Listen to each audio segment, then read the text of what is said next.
안녕하세요. 안전보건부 노윤혜 과장입니다. 오늘은 중대재해 발생 후 처벌 사례에 대해 살펴보도록 하겠습니다. 목차부터 보겠습니다. 첫 번째로는 법 개요, 두 번째는 중대재해처벌법 일반 사항, 세 번째는 판시로 진행하도록 하겠습니다. 첫 번째 법 개요입니다. 적용 대상 및 범위를 보면 전 사업장의 상시 근로자 5인 이상인 기업, 사업 또는 사업장에서 중대재해가 발생한 경우 적용되기 때문에 거의 모든 건설회사가 해당한다고 보면 됩니다. 법률 내용을 비교해보면 중대재해처벌법에서는 산업법과 다르게 경영 책임자에게도 책임을 묻고 있으며 처벌의 강도도 산업법 대비 더 강도가 강한 걸 알 수 있습니다. 다음 중대재해처벌법 일반 사항 보도록 하겠습니다. 중처법에서는 경영 책임자에게 안전보건에 대한 확보 의무를 부여하며 안전보건 관리체계 구축 및 이행, 관리상의 조치, 도급인의 안전보건 확보 의무를 부여하고 있습니다. 세 번째 중대재해처벌법 판시 보도록 하겠습니다. 작년 6월 말일 기준으로 판시 중 제2호는 대법원까지 확정된 사례인데요.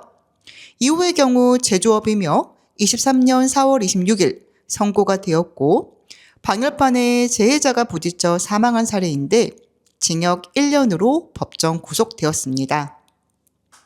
그 외 판시들 중 실형 위주로 보면 제15호 제조업에서 24년 4월 금형 사이에 머리가 끼어 사망한 사고는 징역 2년, 실형이 선고되었고 총괄 이사의 경우도 금고 18개월이 선고되었으며 8m 아래로 추락하여 사망한 사고는 징역 1년, 법인에도 벌금 20억 원이 선고되었습니다. 사다리 작업 중 사다리가 부러져 추락한 사고에 대해서는 집행유예가 나오긴 했으나 아파트 관리소장의 경우 안전모 증거 조작으로 인해 징역 10월을 선고받았습니다. 경영 책임자가 집행유예를 받은 것과 별개로 생각하시면 됩니다. 콘크리트 타설 중 동바리가 번영되어 2명이 매몰되어 사망한 사례는 징역 2년 법정 구속까지 된 반면 화물차와 담벼락 사이에 끼어 사망한 사례의 경우는 무죄를 선고받았는데 사유는 관급 자재비의 경우 중처법이 적용되는 50억 원에서 제외되기 때문에 중처법에 의거해서는 무죄를 선고받았습니다. 그리고 플라스틱 소재의 수공구가 압축 성형기에 끼어 협착, 튕겨 나오면서 근로자를 충격하여 사망한 사례는 법원의 판단으로 예경 가능한 사고가 아닌 돌발적 사고로 판단되며 안전보건 확보 의무 위반과 사망사고 사이의 인과관계가 불명확하다고 보았기 때문에 구성유건 흠결로 무죄 판결이 났습니다.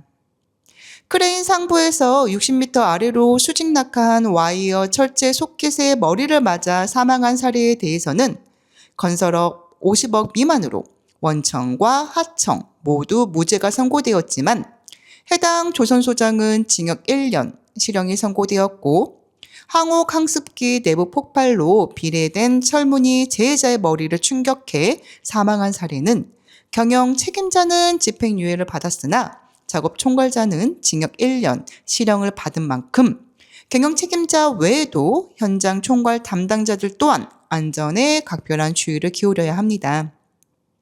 허나 덤프 트레일러 하역 중 전도되어 석탄에 매몰돼 사망한 사례의 경우처럼 인과관계가 확정되지 않아 운전자 및 재해자의 과실로 인해 원청과 하청 모두 무죄가 선고되는 사례도 있습니다.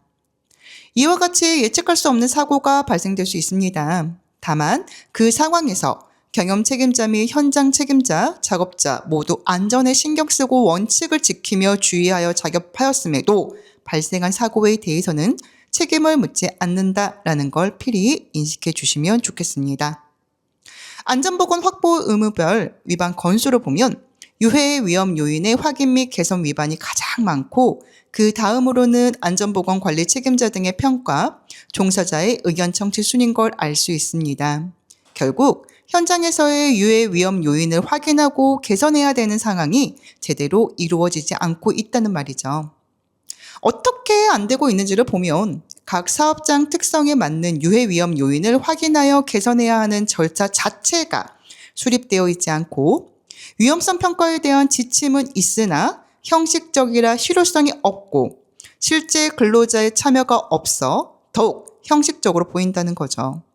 또한 유해 위험 요인을 파악했음에도 개선 조치를 이행하지 않거나 안전보건에 대한 확보 조치를 실행하지 않거나 법령상 요구되는 정기 점검을 시행하지 않거나 위험성 평가는 실시하였음에도 그 사항에 대해 작업자에게 공개하지 않거나 미흡한 사항에 대한 사후 조치를 하지 않는 등 안전조치에 미흡한 사항들이 많았습니다.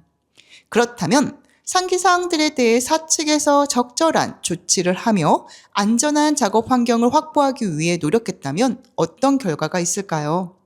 물론 사고가 없는 게 가장 베스트이긴 합니다만 사고란 예측할 수 없는 돌발적 상황에서도 발생될 수 있는 것이기 때문에 혹여 사고가 발생되었다면 이에 대한 수습이 중요하겠죠. 무죄 판결 사례들 보도록 하겠습니다. 앞서 판시에서 말씀드린 무죄 사례인데 보시면 이 플라스틱 소재 수공구는 작업자가 사용하던 공구이며 이 공구로 인해 재해가 발생될 수 있다는 사실을 예측하기 어려웠죠. 또한 덤프트럭의 경우는 기사가 후방 게이트를 개방하지 않은 상태에서 적재함을 상승시키는 오조작으로 인해 전도가 발생된 건이기 때문에 이 또한 사측에서는 개인의 오조작까지 예측할 수는 없으므로 인과관계가 증명되지 않아 무죄가 된 사례입니다. 현장에서의 유해 위험 요인들은 누가 보아도 합리적으로 예측 가능한 범위인지를 따져보아야 할 것입니다. 다음은 실형 판결 건들인데요.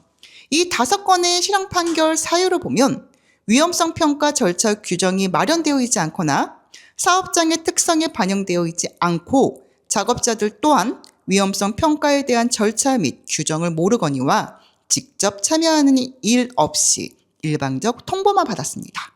또한 수시 위험성 평가 없이 새로운 작업을 진행하다가 재해가 발생되었고 미흡한 부분 및 개선 조치를 서류상에는 기재했으나 실제 현장에는 개선이 반영되지 않았습니다. 결국 이 사항으로 인해 경영 책임자가 안전에 대한 책임과 의무를 다하지 않으므로 실형이 선고되었다고 생각하시면 될 것 같습니다. 지금까지 중처법에 따른 판시 사례들을 살펴보았는데요. 사고 없이 안전한 현장이 가장 좋겠습니다만 적어도 안전조치 미흡에 따른 인재가 없도록 회사나 관리자나 작업자 모두가 함께 노력하여 최대한 사고를 예방할 수 있기를 바랍니다. 그럼에도 불구하고 혹시라도 돌발적 상황으로 인해 부득이한 상황이 발생된다 하더라도 서로가 책임으로 인해 가슴 아픈 일은 없길 바랍니다. 안전보건부 노윤혜 과장이었습니다. 감사합니다.